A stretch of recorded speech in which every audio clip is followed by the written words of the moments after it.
Este é o canal Biomarrila, conhecimentos de biologia para você, e eu sou a professora Marisa Dionísio. Este nome, Biomarrila, vem de bio, que é uma palavra grega que significa vida, e marrila, do hindi, mulher.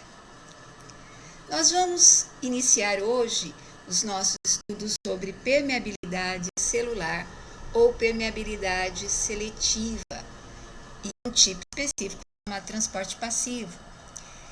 No entanto, antes de nós começarmos, vamos refletir sobre este pensamento de Marcel Proust. A sabedoria não se transmite. É preciso que a gente mesma descubra depois de uma caminhada que ninguém pode fazer em nosso lugar e que ninguém nos pode evitar, porque a sabedoria é uma maneira de ver as coisas. Permeabilidade celular ou permeabilidade seletiva é uma propriedade da membrana plasmática que consiste no controle que ela exerce sobre as substâncias que entram ou que saem da célula. Nós vamos lembrar aqui que a membrana plasmática é o envoltório celular. É o envoltório que separa a célula de outras células e as células do meio externo. Então, a membrana plasmática ela tem uma propriedade de ser semipermeável, ou seja, ela permite a passagem de algumas substâncias enquanto impede a passagem de outras. Para que nós possamos estudar de forma adequada a permeabilidade celular ou seletiva, nós vamos primeiro definir alguns conceitos básicos na relação célula-meio extracelular. Vamos começar com o conceito de solução. O que é uma solução? Solução é uma mistura que envolve pelo menos dois componentes. Um solvente, que é uma substância que dissolve a outra, e o soluto, que é a substância que é dissolvida. Por exemplo, água e sal formam uma solução, na qual a água é o solvente e o sal é o soluto. Aí nós podemos considerar três situações distintas nessa relação célula-meio extracelular, lembrando que tanto a célula quanto o meio extracelular compreendem soluções. Então nós vamos ter aqui, olha, A representando o meio extracelular, B representando a célula. Nessa primeira situação, nós temos, olha aqui, o meio extracelular com pouco soluto, enquanto a célula tem uma quantidade maior de soluto. O que nós podemos dizer então? A é menos concentrado que B. Também podemos afirmar A é hipotônico em relação a B. Essa palavra, hipotônico, hipo menos, menor, tônico, concentração. Então, hipotônico, menos concentrado, de menor concentração. Quando eu digo que A é hipotônico em B, em relação a B, eu estou dizendo que A tem uma concentração menor que B. Nessa segunda situação, olha o que nós temos. A solução A é mais ou menos de mesma concentração que a solução B. Tem aproximadamente a mesma concentração. Então, eu posso dizer A tem a mesma concentração que B, ou A é isotônico a B.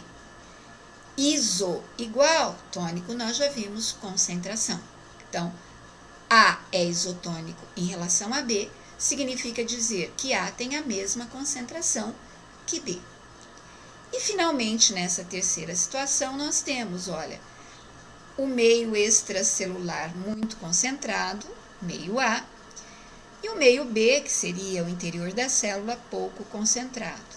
Então, eu posso afirmar A é mais concentrado que B, ou A é hipertônico em relação a B. Este hiper aqui significa maior, mais. Eu dizer que A é hipertônico em relação a B significa que A é mais concentrado que B.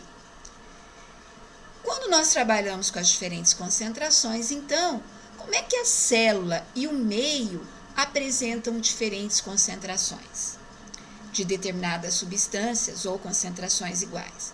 Porque a membrana plasmática, sendo uma membrana semipermeável, vai controlar quem entra e quem sai da célula, e este processo nós chamamos de permeabilidade celular ou seletiva, como já dissemos antes.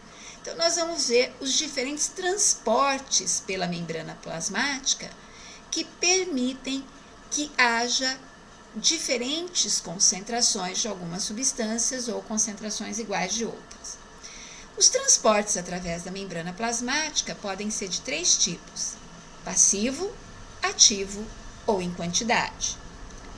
O transporte passivo é aquele que vai tender a manter a concentração de uma determinada substância igual entre a célula e o meio externo. Ou seja, a célula e o meio têm a mesma concentração de uma determinada substância. Por isso, por manter a igualdade de concentrações, o transporte passivo não gasta energia. E nós vamos lembrar que na célula a energia é definida numa molécula chamada ATP, que é o trifosfato de adenosina. Trifosfato de adenosina é a molécula energética da célula. Se no transporte passivo não existe gasto de energia, significa que não existe gasto de ATP. O transporte ativo, já ao contrário, é aquele que vai fazer com que a quantidade de uma substância, a concentração de uma substância, seja diferente quando nós comparamos a célula com o meio externo. Neste caso, para que uma substância fique em concentrações diferentes entre a célula e o meio, é necessário que a célula gaste energia, é necessário que a célula gaste ATP. E, finalmente, nós temos o transporte em massa, o transporte em quantidade, que implica no transporte de grandes moléculas entre a célula e o meio. Os transportes em massa ou em quantidade também gastam energia sob a forma de ATP. Vamos começar então com o transporte passivo, que é aquele a favor do gradiente de concentração, é aquele no qual não há gasto de energia, não há gasto de ATP. Gradiente de concentração, ele é a favor da igualdade de concentração. Nós temos 4 tipos básicos de transporte passivo: a difusão simples, a osmose, a difusão facilitada e os canais iônicos. Vamos começar pela difusão simples. O que é a difusão simples? É passagem de soluto. O que passa na difusão simples é soluto. De onde para onde? Do meio mais concentrado, que é o meio hipertônico, para o meio menos concentrado, que é o meio hipotônico. Vejam, o meio mais concentrado tem mais soluto. Então, esse soluto vai passar por difusão simples para o meio menos concentrado. Até quando? Até que ocorra a igualdade de concentrações. Isso sem gasto de energia. Quando nós consideramos aqui, olha, os processos de difusão simples, o que vai passar é o soluto. Então, nós temos aqui um exemplo, né? Que nós temos, olha, soluto é a sacarose, aqui em bolinha vermelha, e o triângulo azul, a água. Se for difusão simples, a membrana é permeável a essa sacarose. Então, a sacarose vai passar, olha, de onde tem mais sacarose para onde tem menos sacarose. Até quando?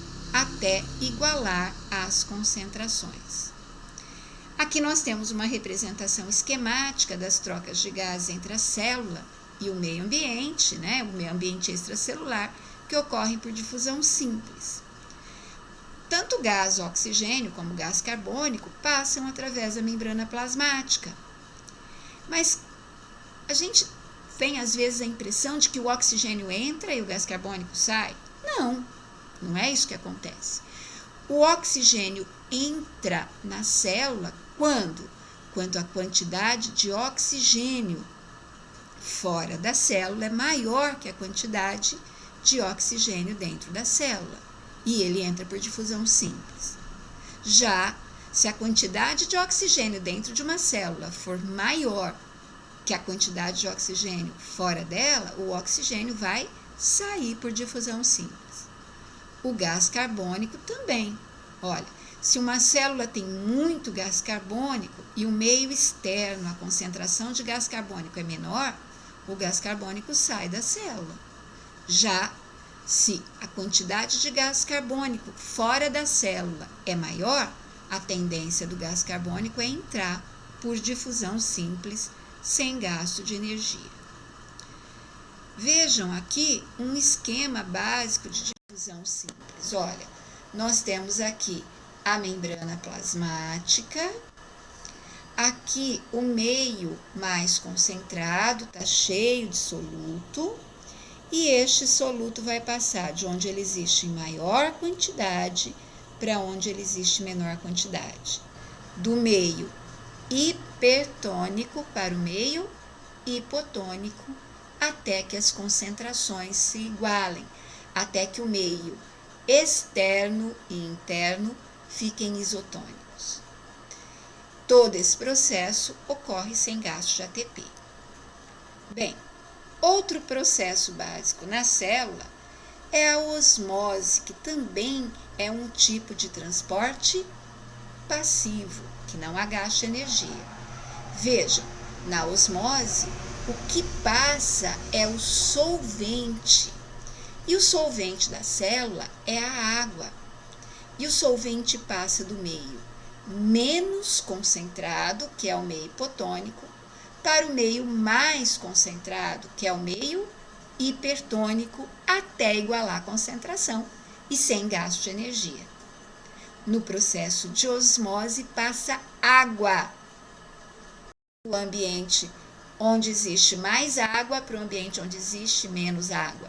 Lembrando que quanto maior a quantidade de água, menos concentrada é a solução. Então, aqui nós vamos ter um exemplo clássico, olha, de transporte por meio de osmose. Ó, nós temos uma solução mais concentrada, uma solução menos concentrada, e a água vai passar aumentando o volume dessa solução. Quanto mais água tiver nessa solução, menos concentrada ela vai se tornar. Então, a passagem de água permite que uma solução muito concentrada fique hipotônica. Vamos verificar aqui nesse esquema como isso acontece. Então, eu tenho um meio hipotônico, um meio hipertônico, separados por uma membrana semipermeável. O meio hipotônico é aquele que tem mais solvente, o meio hipertônico é aquele que tem menos solvente. Então, a água vai passar de onde para onde? A água do meio menos concentrado para o meio mais concentrado, sem gastar energia. Até quando? Até que se atinja a isotonia. Então, vejam só, o meio hipotônico perde água para o meio hipertônico, que vai, portanto, ganhar água. Se o meio hipertônico ganha água, a concentração dele vai diminuindo. E isso vai acontecer até que as duas concentrações fiquem iguais.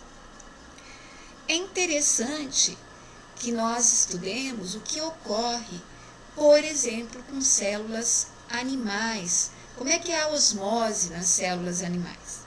E nós vamos citar como exemplo o que acontece com uma hemácia quando ela é colocada em diferentes meios. Comecemos aqui, ó, hemácias colocadas em meio isotônico. O que vai acontecer? Como os meios são iguais, a quantidade de água que entra e que sai vai ser igual e não há necessidade de passagem. Então, não acontece nada. A hemácia nem aumenta o seu volume, nem diminui. Por quê? Porque a hemácia e a solução onde ela está têm a mesma concentração, elas são isotônicas. Então, nada acontece quando eu coloco hemácias em meio isotônico, porque há igualdade de concentrações entre a célula e o meio.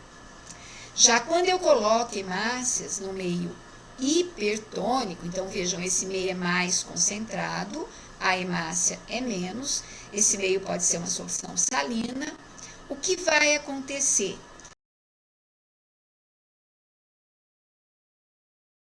Sendo menos concentrada, a hemácia perde água para o meio.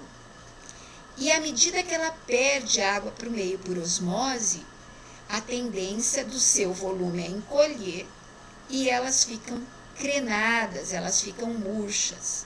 Então a célula vai perdendo a água, diminuindo o seu volume.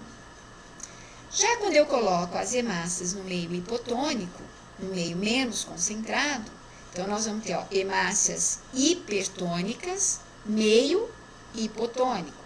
Lembrando que a água passa do meio hipo para o meio hiper. Então, o que vai acontecendo? As hemácias vão absorver a água do meio menos concentrado. Elas vão absorver essa água e vão aumentar o seu volume. À medida que elas aumentam o volume, se ocorrer a isotonia, ou seja, se as concentrações ficarem iguais, ok, parou a absorção de água. Porém, se acontecer das hemácias estiverem mergulhadas no meio muito concentrado, elas vão absorver do meio pouco concentrado, se elas forem muito hipertônicas em relação ao meio, elas vão aumentando seu volume, aumentando seu volume, aumentando seu volume e podem até estourar, um processo que nós conhecemos como hemólise. Isso considerando as células animais. Lembremos que as células animais não têm parede celular, elas só têm membrana plasmática. O que é a parede celular? É uma membrana externa à membrana plasmática. Aqui, um esqueminha, uma animaçãozinha básica, né, em que nós temos, olha, em solução hipotônica, a tendência das hemácias é absorver a água, aumentando o seu volume. Se demorar para acontecer a isotonia, pode ocorrer a hemólise. Aqui numa solução isotônica, as hemácias permanecem com a mesma concentração em relação ao meio, então o volume delas não se altera. Quando colocadas numa solução hipertônica, a tendência das hemácias é perder água e com isso elas diminuem o seu volume e nós dizemos que elas ficam crenadas. Lembrando que a água sempre se move das soluções hipotônicas para as regiões hipertônicas, por um processo passivo chamado osmose. Não há gasto de energia em nenhuma dessas três situações mostradas. Agora nós vamos ver a osmose nas células vegetais. O que nós temos de importante na célula vegetal em relação à célula animal? Células vegetais têm uma parede celular, que é uma parede rígida, resistente, né? Que não deixa a célula se distender muito. Então, vamos imaginar aqui uma célula vegetal colocada no meio hipertônico, no meio mais concentrado que elas, como uma solução salina, por exemplo. Então, você tem aqui uma célula vegetal com volume normal, membrana plasmática, parede celular. Se essa célula é colocada no meio hipertônico, vai haver passagem de água do meio menos para o meio mais concentrado. E aí? Aí a célula, perdendo água, ela pode reduzir o seu volume, mas a parede celular ela é pouco elástica. Então, o que vai acontecer? Ela sofre uma pequena contração, mas o meio interno, o protoplasma, se contrai bastante, podendo ocorrer, então, uma separação, formar-se um espaço entre a parede celular e a membrana plasmática. E aí nós dizemos que essa célula está plasmolizada. Célula plasmolizada é uma célula que perdeu água para o meio externo e essa água é perdida por osmose. Então aqui, olha, se o meio é hipertônico em relação à célula vegetal, esta perde água para o meio, tornando-se plasmolizada. a perda de água para o meio mais concentrado, numa célula vegetal chamada de plasmólise. Mas lembrando, para ocorrer a plasmólise, a passagem de água é por osmose, que é um transporte passivo.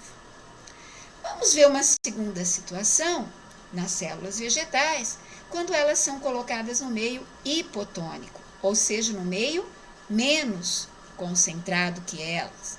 Então, olha só, aqui tem uma célula com volume normal, uma célula vegetal, aqui o vacúolo da célula, e essa célula é colocada no meio hipotônico.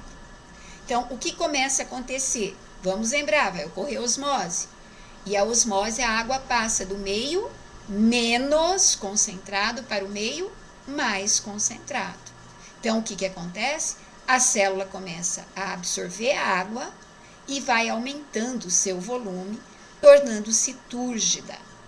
Até que, quando a célula atinge o volume máximo, se não houve a isotonia, vai acontecer um processo de entrada de água e saída na mesma quantidade. Né? Numa célula túrgida, a quantidade de água que entra vai ser igual à quantidade de água que sai, ainda que não ocorra a isotonia, porque a parede celular impede que essa célula continue aumentando seu volume. Então, a parede celular exerce uma pressão empurrando a água que entrou para fora. Nós chamamos isso de resistência da membrana. Isso é bom nas células vegetais. Por quê? Porque ocorrendo esse processo, não vai haver hemólise, não vai haver a lise da célula, não vai haver rompimento da célula, ainda que essa célula vegetal seja colocada em água destilada. Então, o que nós vamos ter aí, pessoal? Vamos considerar, olha, se o meio em que uma célula vegetal é colocado é um meio hipotônico, esta célula absorve a água do meio, tornando-se túrgida ou turgescente. O aumento de volume de uma célula que absorveu água do meio hipotônico é chamado de turgidez ou turgescência. Resumindo, nas células vegetais, quando estão em meio hipotônico, perdem água para o meio, sofrem plasmólise, e aí o protoplasma fica retraído, ocorrendo esse espaço aqui, ó, entre a parede celular e a membrana plasmática. Uma célula que esteja em meio hipertônico, ficou plasmolizada, se eu colocá-la no meio hipotônico, ela vai absorver a água e vai sofrer uma deplasmólise e pode tornar-se uma célula túrgida. Então, a água entra ou sai da célula? A resposta é: depende do meio onde a célula está colocada. Aqui nós temos alguns exemplos básicos, por exemplo, aqui é uma aula prática muito comum que a gente faz, né? Na epiderme de catáfilo de cebola. Olha o que nós temos aqui, ó. Aqui é a parede celular, isso aqui é uma fotografia, né, ó, do microscópio, da célula no microscópio, parede celular. Aqui o protoplasma. Essa célula teve seu protoplasma reduzido e formou-se esse espaço aqui entre a parede celular e o protoplasma. Então, nós dizemos que essa célula está plasmolizada. Aqui nós já temos uma célula túrgida, ó, parede celular, e aqui, ó, parede celular, e aqui o protoplasma. Podem ver que ele ocupa todo o espaço interno da parede celular, que é o núcleo da célula, né? Bom, essa célula está túrgida. Existem outros processos de transporte passivo através da membrana plasmática. E o terceiro que nós vamos ver é a difusão facilitada. Vejam só, existem algumas partículas relativamente grandes que têm que passar pela membrana plasmática. E aí essa passagem é feita por meio de uma proteína específica da membrana plasmática chamada permease. Então, sempre que nós falarmos de difusão facilitada, nós vamos lembrar dessa proteína chamada permease. A permease faz parte da membrana plasmática. Então, aqui nós temos uma molécula de glicose. Esta glicose chega próximo da membrana plasmática e aí essa enzima, proteína chamada permease, vai reconhecer a glicose. Vai haver um processo de reconhecimento da proteína em relação ao soluto. E aí, o que vai acontecer? Vocês veem que aqui a proteína, ela tem um encaixe específico, uma forma específica para se encaixar na molécula de glicose. Então, se houve o reconhecimento, a permease captura a glicose. E aí, o que vai ocorrer? Aí a permease faz um processo chamado translocação, ou seja, ela gira em 180 graus e se vira para o meio interno. Então, aqui nós temos o meio externo, aqui nós temos o meio interno. E aí, o que vai acontecer? A permease vai liberar a glicose, né? E a glicose que estava fora da célula entrou na célula com o auxílio dessa proteína, dessa enzima chamada permease. E aí ela já faz parte do meio interno, ela faz parte do líquido intracelular.